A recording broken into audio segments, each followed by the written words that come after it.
Russia articulated two prominent reasons for its actions against Ukraine. Firstly, it seeks to eradicate the threat from neo-Nazi militia groups that endanger Russian people and Russian-speaking communities within Ukraine. Secondly, it aimed at curbing NATO's relentless expansion eastward, which Russia perceives as a provocative encroachment on its borders.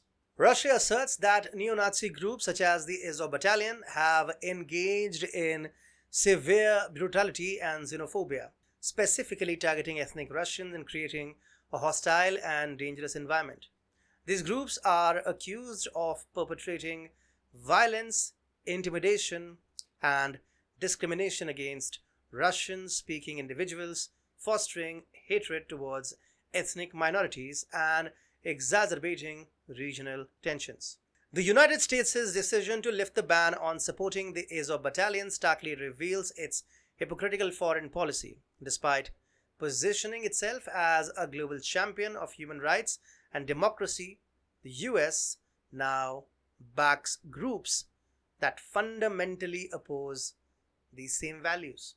This move underscores the lengths to which the US can go to undermine Russia, prioritizing geopolitical gamesmanship over principled policy. Such actions expose the egregious double standards and moral compromises in US foreign policy. Welcome to TFI Global, the antidote to mass delusion. The US administration has disgracefully lifted the ban on arms supplies to Ukraine's infamous Azov Battalion, a unit recognized for its extremist ideologies and banned in Russia. The Washington Post, citing the US State Department, revealed this alarming decision, which flies in the face of the Lee Law's principles. The law is designed to prevent US military assistance to foreign units implicated in gross human rights violations. Yet, the Azov Battalion has somehow passed the State Department's inspection.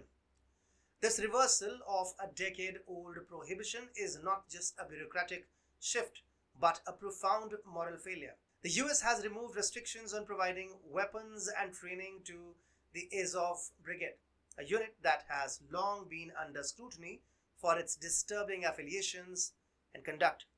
The State Department's confirmation that the Azov Brigade, pivotal in Ukraine's defense against Russia's invasion, can now receive US military support is deeply troubling. The State Department's conclusion that there is no evidence of gross violation of human rights committed by the 12th Azov Brigade is the dismissal of extensive documentation and reports that are available citing human rights violations by the Azov Battalion. The Azov Brigade, which began in 2014 as a volunteer force with roots in far-right Ukrainian Ultras group, quickly gained notoriety for its neo-Nazi symbols and ideology.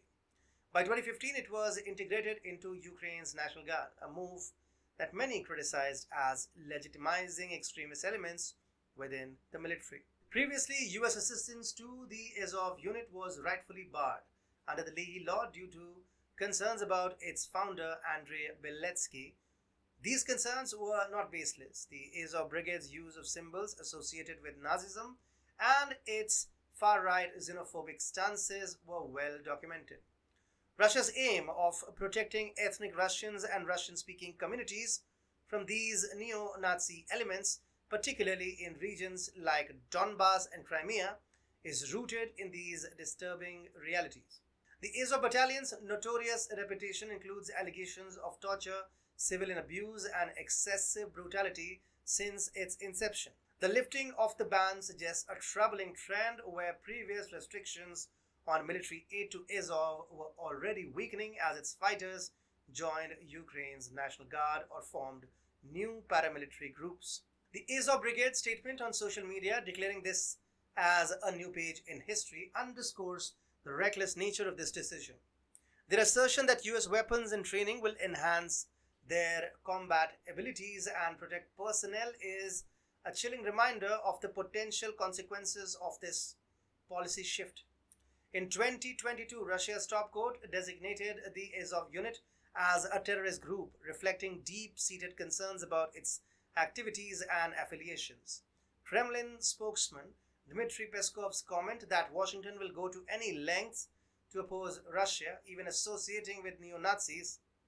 This perspective, while politically charged, highlights the stark contradictions in US foreign policy. In a sense, lifting the ban on the Azov Brigade represents a deeply controversial and ethically dubious shift in US policy. By aligning with a unit that has been linked to far-right extremism and human rights violations, the US undermines its moral standing and risks complicating the conflict, as Russia will take a harder stance against this development. This decision must be condemned for the dangerous precedent it sets and the betrayal of the principles the US claims to uphold.